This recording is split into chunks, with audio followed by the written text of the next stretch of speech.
안녕하세요. 오늘 통신도를 위한 심화교리 과정입니다. 저희가 지난 학기 때 웨스트민스터 신앙 교육 가지고 좀 신앙 고백 가지고 그랬는데 좀 어려워하셔가지고 이번 학기는 아무래도 좀 더 심화 과정이기도 하고 해서 성경을 중심으로 해서 특별히 이제 주제를 믿음으로 잡았어요. 여러분이 갖고 계신 교환 1주차 강의를 보시면 타 종교와 이단은 모르는 기독교 믿음의 신비라고 해서 8주 과정에 걸쳐서 믿음에 대해서 하나씩 이제 교리적인 부분에 대해서 그리고 또 성경의 근거에 대해서 이렇게 배우기로 했습니다. 오늘 이 시간 와주셔서 감사하고 먼저 기도하고 시작하겠습니다. 사랑의 하나님 감사드립니다. 우리가 하나님을 알고 믿는다고 고백하지만 우리가 정말 성경의 말씀의 근거에서 그리고 또한 우리의 교회의 손통의 근거에서 우리가 바른 신앙 가지고 신앙생활을 하고 있는지 돌아보게 하시고 이번 학기에는 특별히 말씀을 통하여서 믿음이 무엇인가 또 믿음을 가지고 또 우리가 이 세상 어떻게 살아가야 하는가 말씀을 통해서 보고 또한 우리가 토론할 주제를 통해서 또 살펴보게 하셔서 매일매일 우리의 믿음이 성장하게 하시고 또한 하나님의 말씀을 통하여서 우리가 온전히 믿음으로 주님과 하나님 되는 귀한 교리 공부의 시간이 되도록 인도하여 주시옵소서. 끝까지 시간 주님께서 주장하여 주실 줄 믿습니다. 감사드리며 예수님의 이름으로 기도드립니다. 아멘. 네, 혹시 여러분께서는 신앙이 뭐라고 생각하시는지 혹시 신앙의 정의라고 하면 좀 어렵죠. 나는 내 믿음은 뭐라고 생각한다. 또 질문시키시면 또 어려워하는 분이시니까 네, 그렇게 마음속으로 생각만 하시고요. 원래는 우리가 좀 시간이 있으면 약간의 심리적 그런 실험을 한번 해보려고 해요. 근데 우리가 몇 분 안 계시기 때문에 그리고 또 여기가 5층이라서 여기가 좀 바닥이 까딱해서 혹시나 다치실까봐 그러는데 그런 실험 들어보셨을 거예요. 이제 실내에 대한 설명일 때 두 사람이 나와서 한 사람이 이렇게 서 있고 뒤에 한 사람이 이제 서 있어요. 그래서 앞 사람이 뒷 사람을 신뢰하면 이제 뒤로 넘어지는 그런 실험을 하는 거죠. 그 사람을 신뢰하면 얼마나 그 사람을 신뢰할 수 있는가, 내가 그 사람을 믿고 뒤로 그냥 아무런 두려움 없이 넘어질 수 있는가, 이 실험을 해보는 거예요. 사실 저는 이게 대단히 어려울까 싶은데 어떤 분들은 뒤로 못 넘어가시는 분들이 있더라고요.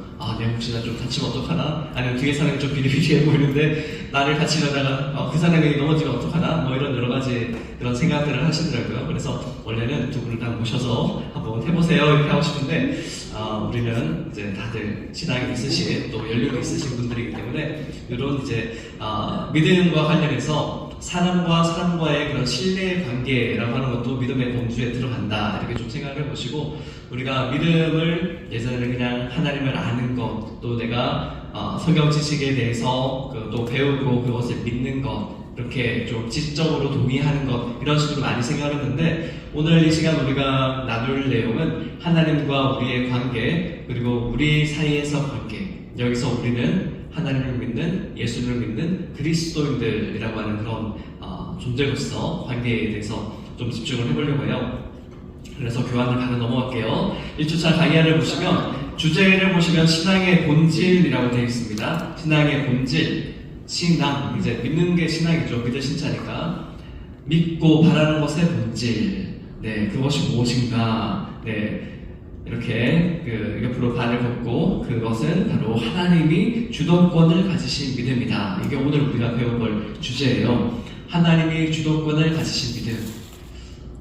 우리는 또 이제 성경 공부를 열심히 해오신 분들이 많으니까 하나님의 주도권을 가지신 믿음 하면 이해가 되실 수 있는데 이제 처음 믿는 분들 같은 경우는 내가 하나님을 믿는 거지 어떻게 하나님이 주도권을 가지고 계셔라고 생각하는 분들이 있을 수도 있어요. 이제 교회를 안 다니신 분들, 하나님에 대한 믿음에 대해서 또 생각을 안 해보신 분들은 내가 어떠한 특별한 특정한 종교를 선택해서 믿는 것이지 어떤 내 마음을 누군가가 이렇게 그 초월적인 존재가 내 마음을 변화시키고 감동시켜서 내가 믿게 만든다라고 하는 그런 개념을 좀 이해를 하지 못하거든요. 그래서 하나님이 주도권을 가지셨다라고 하는 것은 우리의 믿음이라고 하는 것도, 우리가 하나님을 믿게 된다라고 하는 것도 하나님께서 우리를 어떠한 방향으로, 태도로, 어떠한 사건으로 우리를 인도해 주셔서 하나님을 믿게 된다라고 하는 것이 우리 개신교, 그리스도교 신앙의 핵심입니다.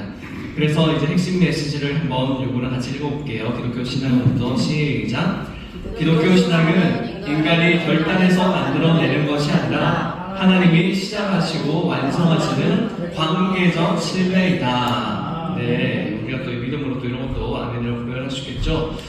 이 내용을 이제 우리가 성경 말씀을 통해서 먼저 살펴보려고 합니다. 먼저 여러분들 히브리서 12장 2절 말씀인데요. 성경책 갖고 계시면 히브리서 12장 전체를 한번 이렇게 펼쳐보시면 좋아요. 저희가 사실은 이제 한 장씩 다 읽고 좀 이제 성경 공부하듯이 해보려고 하기 때문에 히브리서 12장 1절부터 마지막 절까지 29절인데 좀 많긴 한데 한 절씩 교독을 하면서 한번 읽어보려고 합니다. 한 절씩 좀 핸드폰 있으시면 찾아보시고 성경책 있으시면 히브리서 12장 우리가 12장 읽을 때 특별히 믿음에 대해서 우리가 공부를 하고 있으니까 믿음이라고 하는 단어에 좀 주목해서 보시면 좋겠어요.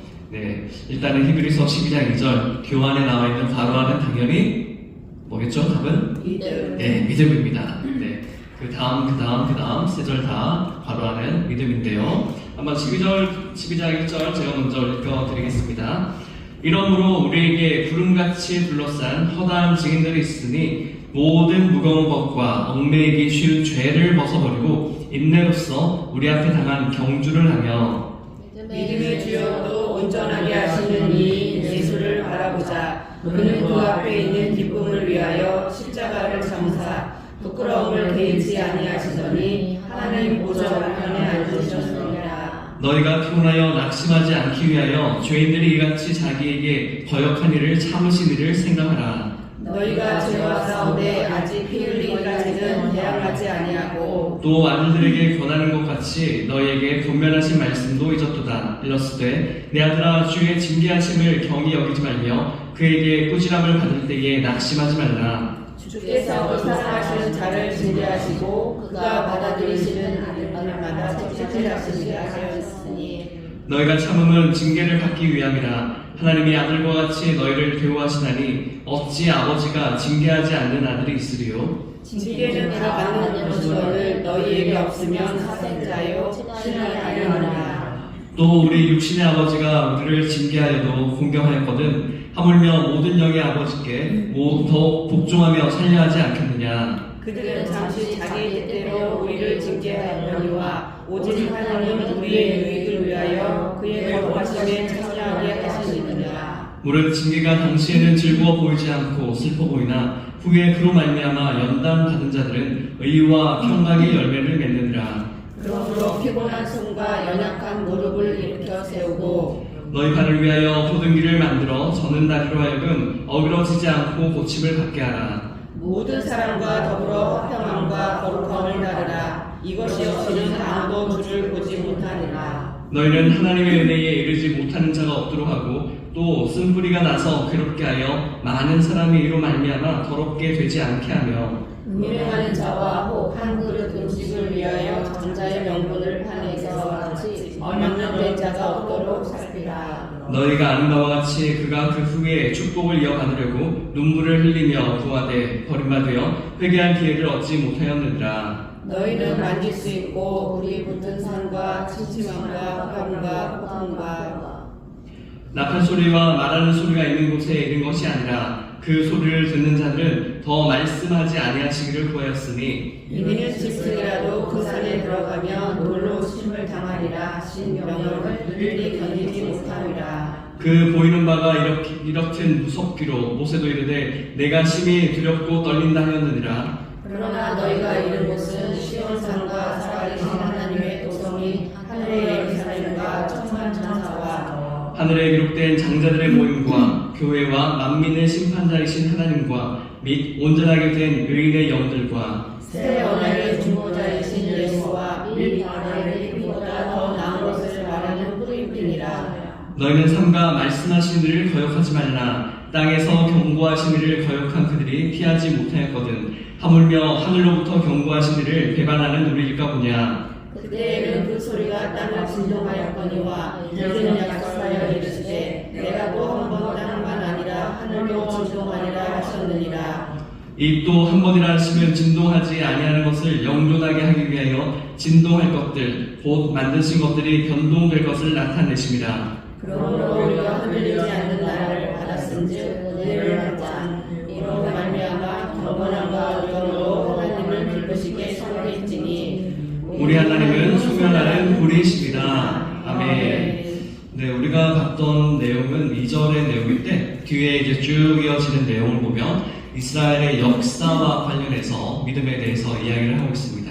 그래서 일단은 히브리서 12장 2절에 보면 믿음의 주여도 온전하게 하시니 예수를 바라보자 라고 되어 있는데 이게 이제 그 그리스어로 그 신약은 기록이 되어 있잖아요. 그래서 바라보자라고 하는 것이 아르케논이라고 하는 동사인데 이것은 이제 눈을 이제 바라보는 대상에 고정시키자라고 하는 얘기예요. 그러니까 우리가 눈을 바라보는데 예수를 바라보는데 여기도 봤다가 저기도 봤다가 하다가 그냥 예수님 거기 계시니까 보자 이게 아니라 다른 곳은 보지 말고 예수님만 보자라고 하는 거예요. 그것이 바로 믿음의 기본인데 그런데 이제 또 12장 2절에 보면 믿음의 주요라고 해서 나오는데 믿음의 주라고 하는 게 의가 우리나라 말은 좀 애매한데 이거는 이제 원래 원어를 찾아보면 믿음을 만드신 분이라고 하는 뜻이에요. 그래서 믿음의 뭐라고 할까요? 믿음의 목적이 되는 것. 그러니까 제가 말을 헷갈렸네요. 그러니까 믿음의 주요라고 했을 때는 이제 믿음의 시초, 믿음의 주요는 이제 믿음의 시작점이라고 하는 거. 우리가 하나님을 믿게 되는데 그것이 우리가 스스로 하나님을 믿는 것이 아니라 우리가 하나님을 믿을 수 있도록 그게 나오는 12장 1절에 보면 이스라엘의 역사가 지원하고 있던 것처럼 모든 그런 믿음의 배경이 지금 우리가 믿는 이 믿음의 숙명까지 하나님께서 모든 것을 준비해 주셨다. 믿음은 하나님으로부터 시작을 한다라고 하는 점에서 이제 믿음의 주가 되겠고요. 그 다음에 온전하게 하시는 이인 예수라고 하는 온전하게 하시는 이라고 하는 것은 이제 믿음의 마지막 그 결과가 어딘가 우리가 믿음을 통해서 얻게 되는 그런 최종적인 목적이 무엇인가를 나타내는 거예요. 그래서 이제 이게 한국말로 좀 애매하지만 이제 좀 더 분명하게 번역을 하자면 믿음의 창시자이자 완성자가 바로 예수다라고 얘기를 하고 있어요. 우리가 구약에서는 당연히 이제 예수님에 대해서는 메시아로만 받아들였지 이제 예수라고 하는 이름의 단어는 없었잖아요. 그래서 이제 하나님을 믿을 때 구약 사람들은 바로 이제 하나님께서 우리를 인도하시고 또 우리를 또 이제 이스라엘이 최종적으로 들어가고 이제 역사 안에서는 가나안 땅이잖아요. 그쪽으로 인도하시기까지 하나님 함께 하셨다라고 하는 그런 관점인데 이제 그 이야기를 가져와서 구름과 같이 헌한 이 증인들을 봐라. 그랬더니 결국에는 예수님이 이 땅에 오셔서 바로 그 하나님께서 시작하신 그 믿음 우리가 믿게 되는 그 믿음의 시작점이 바로 예수를 가리키고 있었다. 그리고 그 예수님을 가리키고 있는 그 최종적인 결과, 목적이, 종착점이 바로 예수님이다. 이렇게 이야기를 하고 있어요. 그래서 우리가 히브리서 10장 2절의 말씀을 볼 때는 그 이제 3절 이하의 쭉 말씀을 보면 믿는 사람들이 겪게 되는 여러 가지 시험이 있고 그 다음에 또 이제 믿는 과정에서 또 피곤하다, 연약하다 이렇게 말씀을 하는 것처럼 신앙생활하는 것이 그렇게 쉬운 일만 있는 것은 아니고 또 이제 16절에 보시면 음행하는 자와 또 한 그릇 음식을 위하여 장자 명분을 판 내서와 같이 남경된 자가 없도록 살피라 라고 하는 것처럼 믿는 자들에게 있어도 이렇게 어떤 그 죄를 범할 수 있는 가능성 그리고 또 하나님의 말씀을 경홀히 여기다 좀 너무 가볍게 여기는 그런 가능성이 있다라고 이야기를 하고 있어요. 그래서 이제 믿음 생활과 관련해서 결국에 우리가 믿음 생활을 하다가 사실은 언제나 우리가 믿음 충만으로만 살 수 없으니까 잘못을 범하게 되는데 히브리서의 말씀은 잘못을 범하게 될 때 우리에게는 회개의 가능성이 있다라고 우리를 얘기하고 있어요. 그것이 이제 17절에 보시면 너희가 아는 바와 같이 그가 그 후에 축복을 이어가려고 눈물을 흘리며 구하되 버린 바가 되어 회개를 얻지 못하였느니라 라고 에서는 회개를 얻지 못하였는데 우리에게는 회개를 얻을 가능성이 있다라고 얘기하고 있고요. 그 다음에 이제 24절에 보시면 새 언약의 중보자이신 예수라고 얘기를 하고 있어요. 그래서 우리가 믿는 믿음이라고 하는 것은 결국에는 하나님이 사람과 맺은 처음 언약 그것이 이제 이스라엘과 맺은 언약이고 그 기원으로 올라가면 사실 이제 창세기에 나오는 하나님이 이제 여인의 아들들, 여자의 자손들에게 예언한 소위 말하는 원복음이라고 하는 거, 이제 하나님이 그 사탄을 무찌르실 것이다. 그러니까 그 여인의 그 사람 뒤꿈치를 밟는 그 뱀의 머리를 밟을 것이다라고 하는 그 원복음과 관련해서 이제 말씀이 쭉 이어지는데, 이스라엘의 역사에 보면 결국에는 하나님이 우리 인간들, 사람들의 아버지가 되시고 하나님이 되시고, 또 우리는 그 하나님께 있어서 자녀가 될 것이다, 아들이 될 것이다 라고 하는 것이, 예를 들어서 다윗이 성전을 지으려고 했을 때 하나님께서 주신 말씀이고, 솔로몬에게 또 이어져서 성전을 지을 때 이 말씀을 계속해서 반복해서 주셨어요. 그래서 결국에 이제 구약이라고 하는 말씀은 우리가 믿고 있는 믿음, 바로 하나님과 우리 사이가 바로 하나님과 그리고 하나님 믿는 백성, 그리고 아버지와 그 아버지를 사랑하는 그 아들, 딸, 혹은 아버지가 사랑하는 아들, 딸, 이런 두 관계의 이 언약의 연속을 이제 구약이라고 하는 건데, 이것이 결국에는 예수님 안에서 새로운 언약으로 주어졌다. 새로운 언약이라고 하는 것은 그 목적이 다른 건 아니고요. 하나님과 우리가 이제 아버지와 자녀의 관계로 이렇게 주어져 있다라고 하는 것을 보여주셨는데, 이제 구약에 있어서는 율법을 통해서 하나님의 말씀을 지킴으로 통해서 그 관계가 계속해서 이제 이어져 오고 있었는데, 결국에는 우리가 잘 알고 있는 것처럼 이스라엘을 통하여서 창세기 12장에 보시면 너희는 이제 복이 될지라라고 그 말씀하시면서 세상 가운데 이스라엘이 제사장 나라가 되어서 바로 이 언약을 계속해서 증거하는 사명을 갖고 있는 거예요. 그래서 구약은 이스라엘의 그런 그 사명에 대해서 이야기하고 있는데, 그것이 결국 예수님 시대에 와서 예수님 이 땅에 오시니까 이스라엘에 갇혀있던, 한정이 되어 있던 그 복음이 이제 전 세계 가운데, 우리가 오순절 사건을 통해서 전 세계의 다양한 언어로 복음이 전달이 되잖아요. 그것을 통해서 이제 예수님을 통해서 우리가 하나님과 아들의 관계, 예수님을 통해서 우리가 하나님에게 양자로 되는 관계, 혹은 우리 여성들도 계시니까 양녀가 되는 관계로 이렇게 새로워졌다라고 하는 의미에서 이제 새 언약의 중보자시다라고 얘기를 하고 있어요. 그래서 히브리서의 말씀을 통해서 알 수 있는 것은 우리가 믿는 믿음의 기원과 목적이 바로 예수님이다.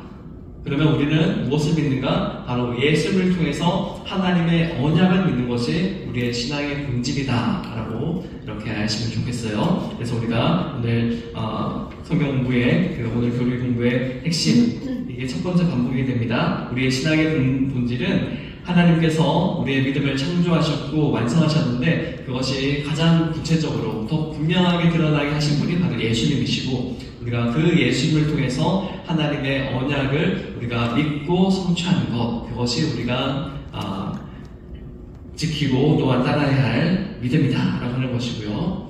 혹시나 12장 말씀 가운데서 어렵거나 궁금하신 거 있으면 짧게 질문 받고 갈게요. 없으면 바로 에베소서 넘어갈 건데 한번 살펴보시고요.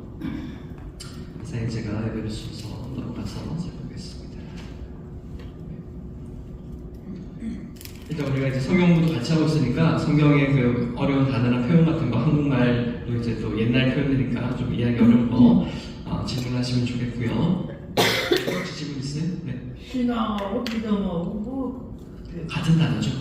네네. 같은 단어인데, 이제 믿음이라고 하는 거는 이제 우리가 한국말로 표현해서 명사형으로 해서 우리가 좀 오해하기 쉽긴 한데, 좀 쉬울 수 있긴 한데, 이제 한자로 이제 신앙, 믿을 신자에다가, 근데 앙자는 또 바랄 앙자잖아요. 그래서 우리가 믿는 것에 대한 뭐라고 할까, 우리의 행동이 담겨있는 게 신앙의 표현이 좀 더 가깝고, 물론 이게 한자 표현이니까 믿음 안에도 그런 표현이 다 들어있는데, 그런데 어쨌든 이제 기독교 신앙 안에서 우리는 전통 안에서 신앙도 쓰고 믿음도 쓰기는 해요. 그래서 그게 뭐 다른 건 아니고 이제 표현의 차이다, 이렇게 이해하시면 좋겠습니다. 네. 그럼 이제 에베소서 2장 8절 한번 살펴보겠습니다. 에베소서 2장 8절, 이것도 이제 2장 8절과 9절의 말씀인데,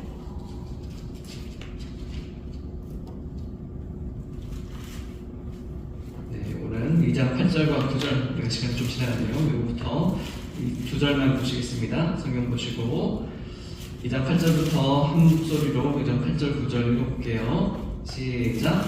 너희는 그 은혜에 의하여 믿음으로 말미암아 구원을 받았으니 이것은 너희에게서 난 것이 아니요 하나님의 선물이라. 행위에게서 난 것이 아니니 이는 누구든지 자랑하지 못하게 함이라. 아멘. 네, 여기에서는 이제 믿음이 어떻게 우리에게 왔는가에 대해서 설명을 하고 있어요. 이걸 이제 문자 그대로 8절을 이제 설명을 해드리자면, 이제 그 에베소의 편지를 받는 사람들이 너희겠죠. 에베소에 있는 교인들일 텐데, 우리라고도 볼 수 있겠죠. 그러니까 우리 그리스도인들이라고 오늘날 이렇게 적용을 해서 설명을 하자면, 은혜에 의하여라고 하는 것은 이 8절의 문장 전체를 꾸며주는 말이에요. 그래서 먼저는 너희가 믿음으로 말미암아서 구원을 받았다. 이게 첫 번째 문장이에요. 우리는 믿음으로 말미암아서 구원을 받았다. 일단 우리는 구원을 받았는데 그 이유가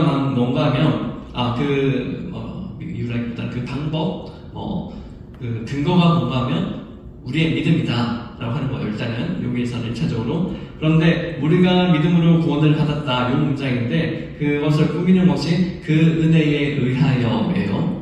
그러면 이제 우리가 믿음을 가졌다라고 하는 거 이것도 은혜다라고 하는 것이고, 우리가 구원을 받았다 하는 것도 은혜라고 하는 거예요. 그래서 이게 문장 자체가 은혜에 의하여 믿음으로 말미암아 구원을 받았다. 좀 우리나라 말로는 말미암아라고 하는 것도 그렇고 의하여도 그렇고 둘 다 이제 우리 말에서는 좀 그 내용 그 뜻이 다양하거든요. 그래서 헷갈리는데 이제 그리스어 구조를 살펴보자면 우리가 구원을 받았어요.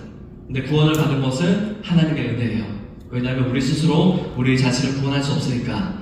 그런데 믿음으로 말미암아서 구원을 받았다라고 했을 때 믿음, 우리가 히브리서에서 살펴본 것처럼 바로 예수 그리스도를 통해서 우리가 하나님과 우리 사이에서 계약이 계속 내려오고 있다라고 하는 것. 하나님이 우리가 아무리 죄가 많더라도 혹은 하나님을 배반했든지 간에 하나님이 먼저 우리를 사랑하시기 때문에 하나님의 주도권에 의해서, 믿음의 주도권에 의해서 우리는 하나님을 믿을 수 있도록 허락이 되었어요. 그래서 예수님에 대한 이야기를 듣고 성경을 읽을 때 성령 하나님께서 우리의 마음을 감화를 시켜서 그 말씀을 우리의 말씀으로 받아들이게 해주세요.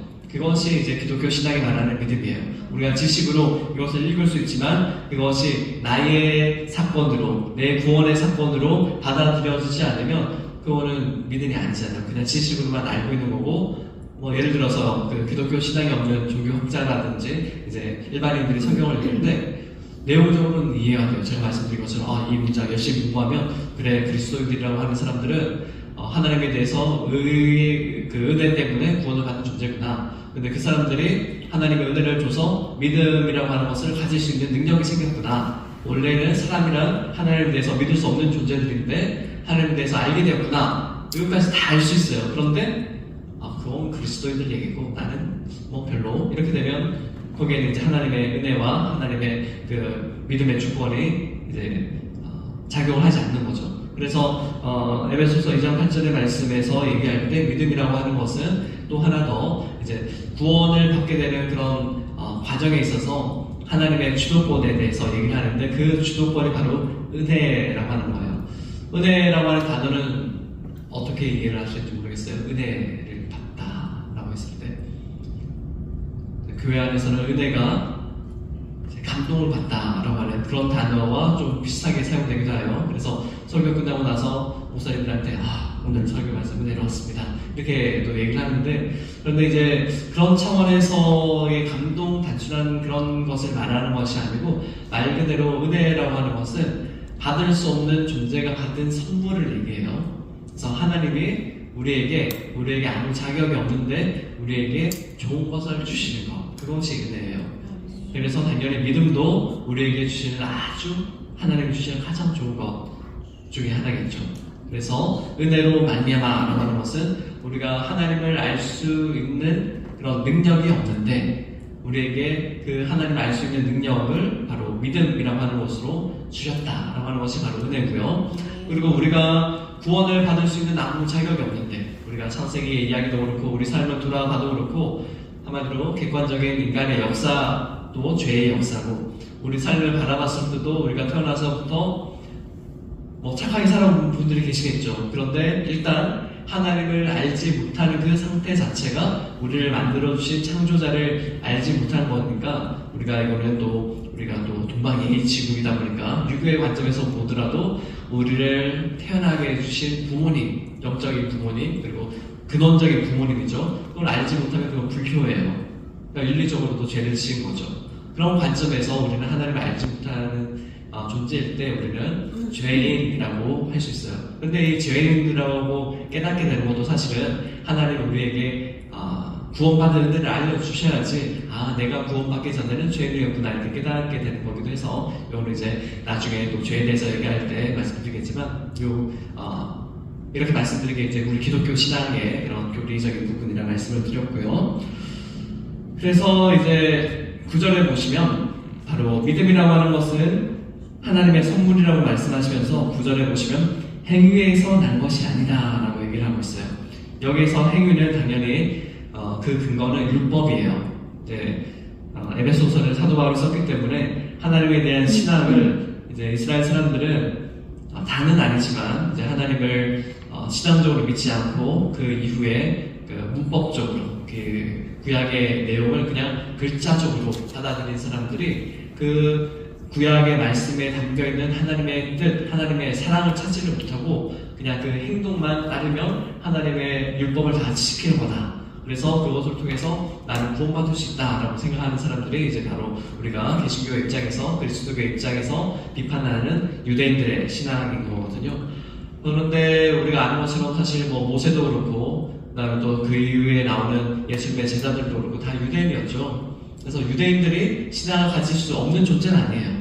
그런데 이제 율법을 따르는 사람들 중에 그 율법의 조문을 통해서 그 당시 사회의 질서를 이렇게 자신들이 그 위쪽에 서서 그 율법을 잘 모르는 사람들 그리고 잘 지키지 못하는 그런 처지에 있는 사람들을 좀 이렇게 경제적으로나 여러 가지 권력의 차원에서 이렇게 좀 학대한다든지 뭔가를 물건을 빼앗는다든지 우리가 뭐 그 세리를 생각하면 좀 쉬운데 세리나 아니면 제사장들 생각하면 쉬운데 예전에 이제 제사 그런 양이나 소나 이렇게 갖다 바치면 그 중에서 율법에 정해진 대로 하나님께 바칠 건 바치고 근데 남는 것을 제사장들이 취해야 되는데 이제 그런 과정에서 불법들을 저지르는 일들이 일어났었고 그다음에 이스라엘 역사 가운데 보면 그런 그 정치의 집단들이 결국에는 로마나 아니면 뭐 헬라 문화에 침략이 있어 왔을 때 결국에는 전쟁에서 이스라엘 진 다음에 그럼에도 불구하고 그 사람들이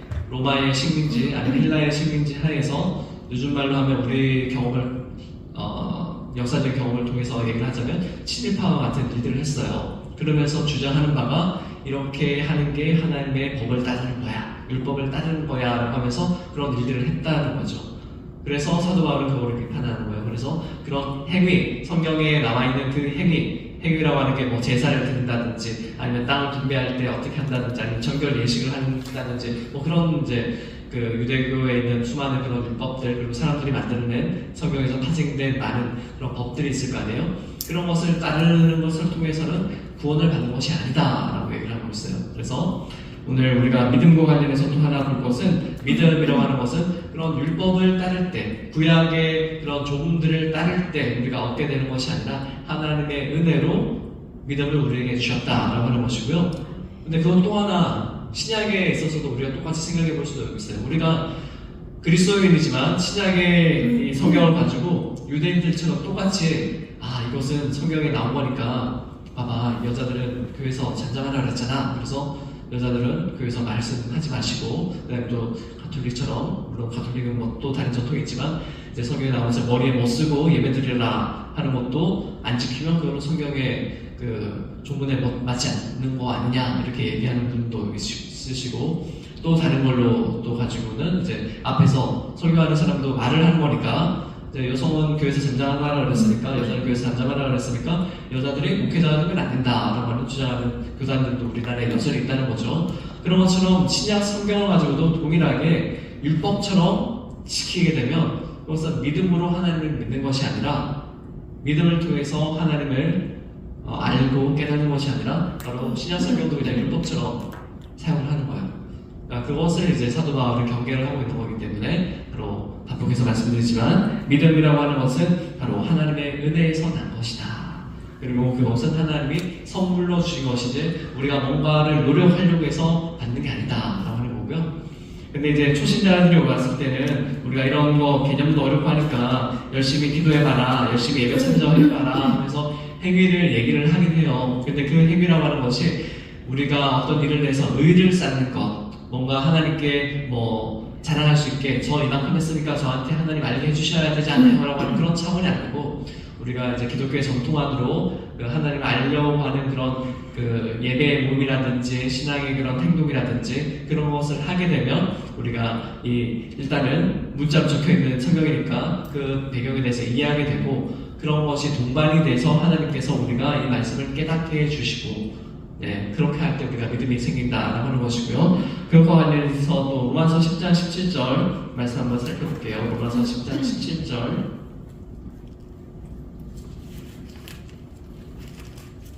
신약 253쪽에 있습니다. 로마서 10장 17절 16절부터 읽을게요. 16절부터 그러나부터 읽을게요. 시작. 그러나 그들이 다 복음을 순종하지 아니하였다.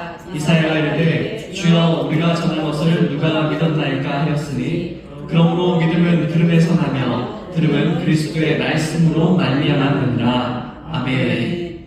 네, 여기에서 이제 좀 전에 말씀드렸던 것은 교회의 생활과 관련해서 이제 설교 내지는 또 우리 교회에서 전하고 있는 말씀과 좀 관련이 돼요. 이제 일단은 16절에 보시면 이사야 54장에 나오는 말씀인데 52장 7절에 나오는 말씀인데 주여 우리가 전한 것을 누가 믿었나이까 라고 얘기를 하면서 사실 또 15절부터 놀고 갔어야 되는데 이제 복음에 대해서 구약에서 얘기를 하고 있어요. 결국에는 이제 예수 그리스도를 주님으로 믿는 그 복음이 바로 이제 구약에서부터 내려오는 믿음과 관련되는 내용인데 그 믿음에 대한 것을 어떻게 믿음이 전달이 되는가라고 했을 때 바로 이사야의 말씀처럼 우리가 전한 것이라고 되어 있는데 이 전한 것이 바로 사실은 이제 그 17절에 나오는 들음과 같은 단어예요.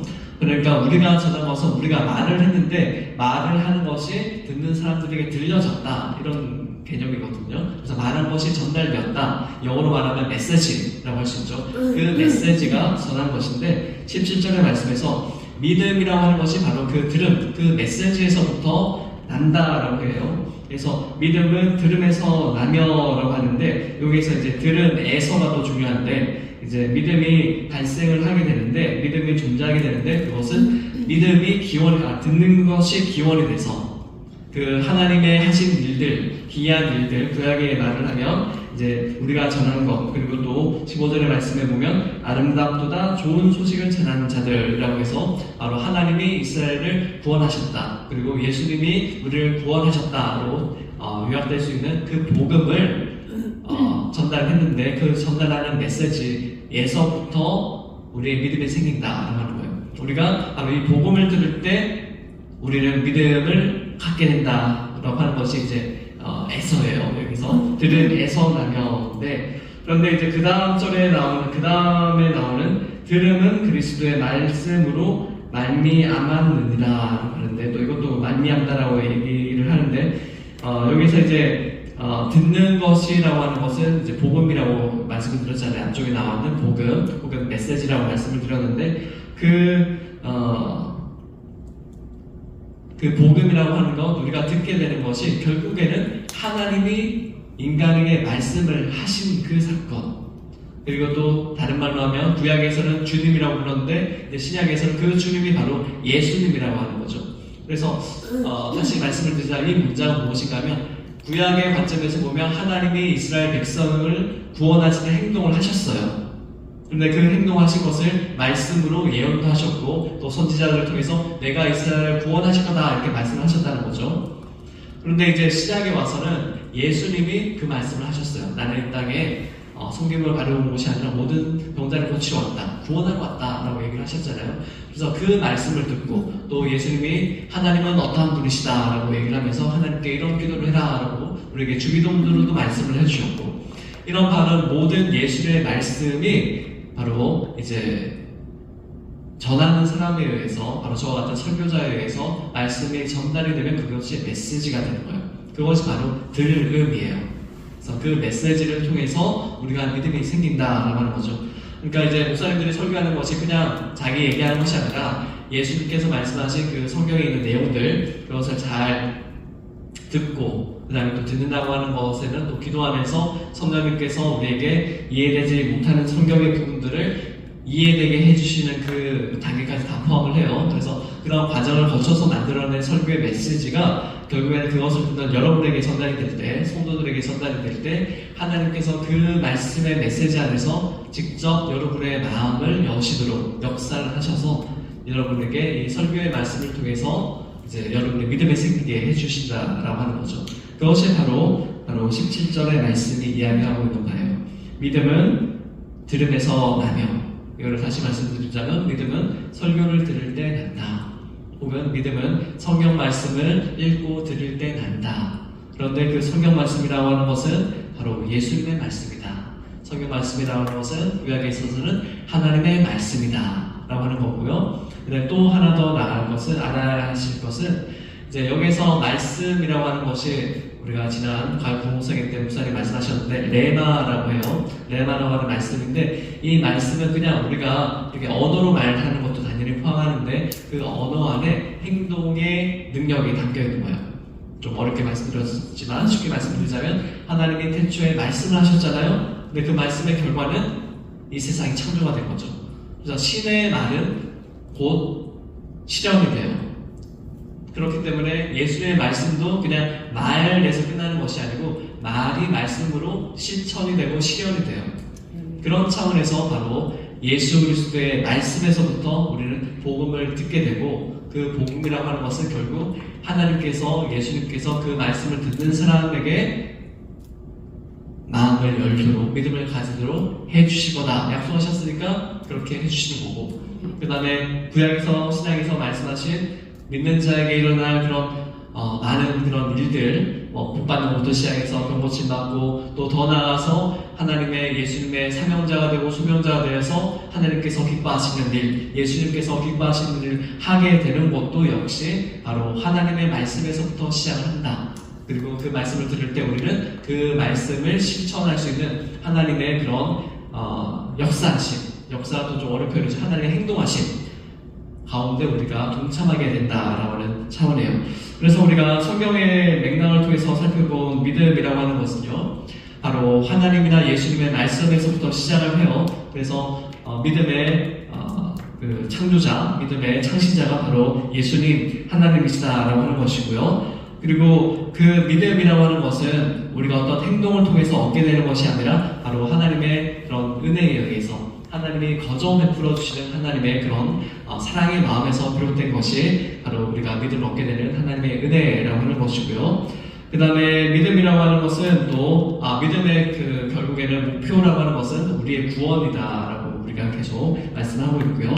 그리고 또 로마서의 말씀을 통해서 알 수 있는 것은 우리가 믿음을 갖게 되는 그런 설교의 말씀들 혹은 성경의 말씀들이 그냥 사람이 말하는 그런 단순한 것이 아니라 하나님의 말씀을 듣고 예수님의 말씀을 듣고 또 기도를 통해서 그 말씀을 깨닫고 전달할 때 그 말씀 가운데서 하나님 스스로가, 예수님 스스로가 성령 하나님을 통해서 우리의 마음을 변화시키시고 우리의 듣는 귀를 열리게 하시고 또 하나님을 믿을 수 있는 우리의 마음 상태를 변화시켜 주신다라고 하는 그런 행동의, 그런 그 하나님의 행동에 대한 그런 믿음이다라고 할 수 있겠어요.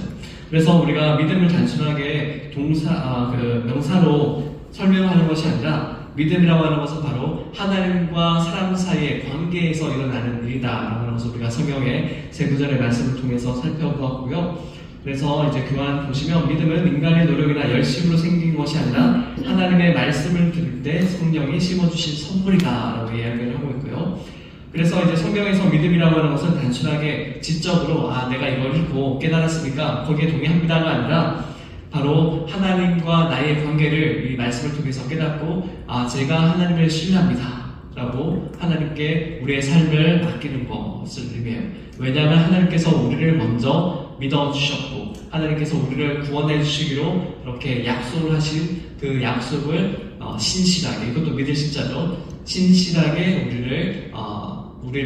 우리와의 그 하나님과 우리 간의 그런 구원의 약속, 언약을 지키시겠다고 하는 그런 신실한 원심을 갖고 계신다라고 하는 것이 이제 우리의 믿음이에요. 그래서 우리의 믿음이라고 하는 것은 내가 하나님을 믿는데 어떤 하나님을 믿는가 하면 그 하나님이 우리에게 신실하실 것이다.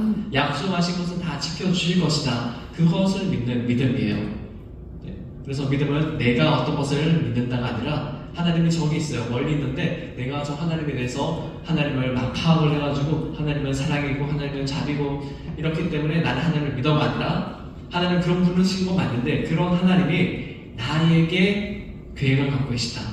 나를 은혜를 주셔서 내가 믿음을 갖게 하신 거다라고 하는 그것에 대한 신뢰라고 이제 우리가 생각을 하면 돼요.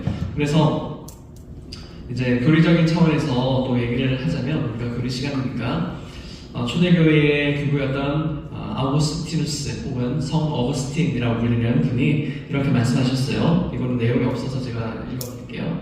이제 하나님께서 명하시는 것은 주셔야지 우리가 할 수 있다. 하나님께서 명하시는 것을 주셔야만 할 수 있다라고 이렇게 얘기하면서 믿음이라고 하는 것도 역시 그 기원이 하나님께 있다라고 얘기를 했고요. 그 다음에 루터, 그 종교개혁자 루터죠. 뒷장에 보시면 이제 믿음으로 의롭다함을 갖는다. 이심칭의 우리가 다음 주에 읽게 될 내용인데 바로 그 이심칭의가 무엇인가 하면 하나님께서 우리 마음에 심어주신 전적인 신뢰를 얘기를 해요.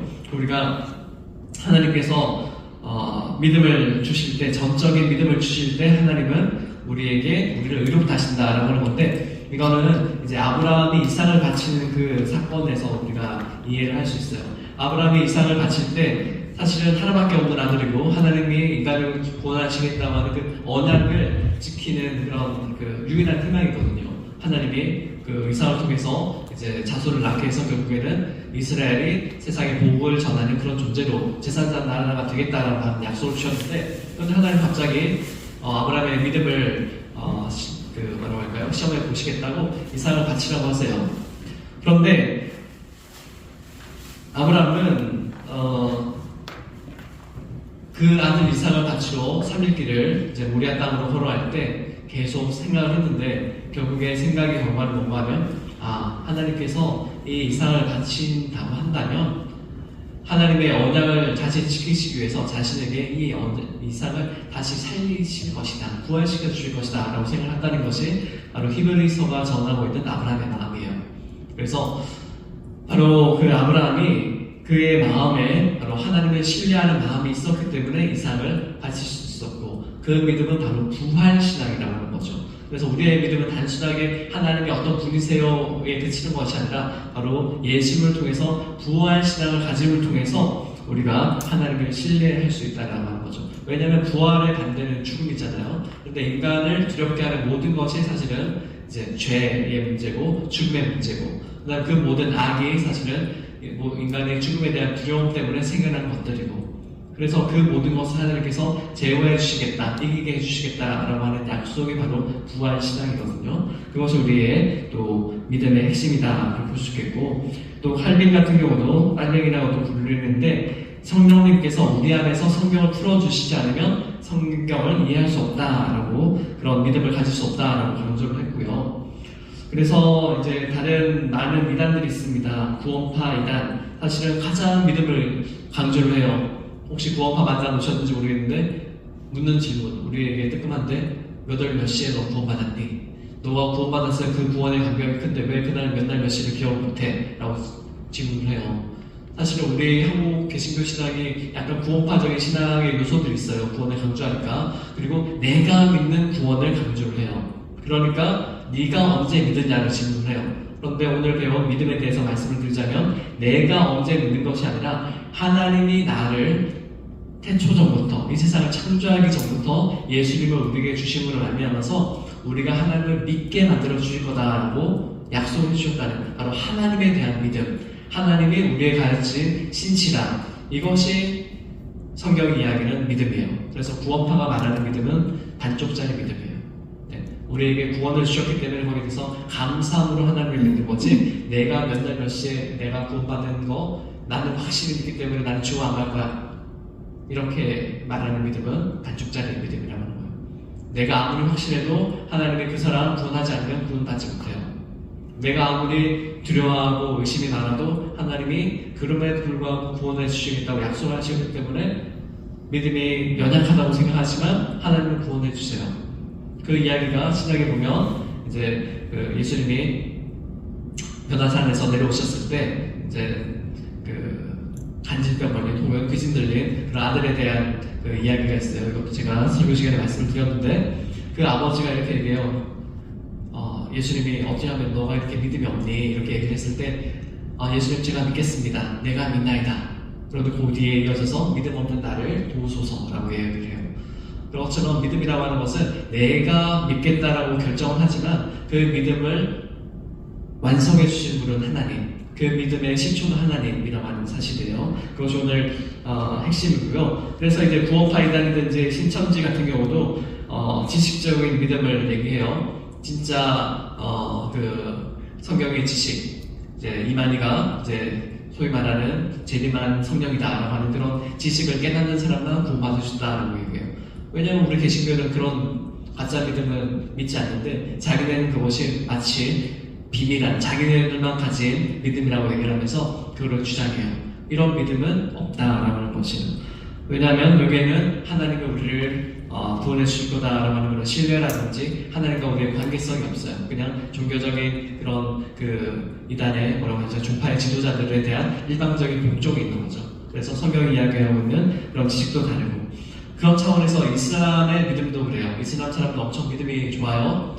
율법을 다 지키려고 해요. 그런데 이 믿음 역시도 율법적인 믿음. 그 율법을 내가 지킬 때 나는 그 율법을 지킴을 통해서 구원받아서 천국에 갈 수 있다. 그런 믿음이에요.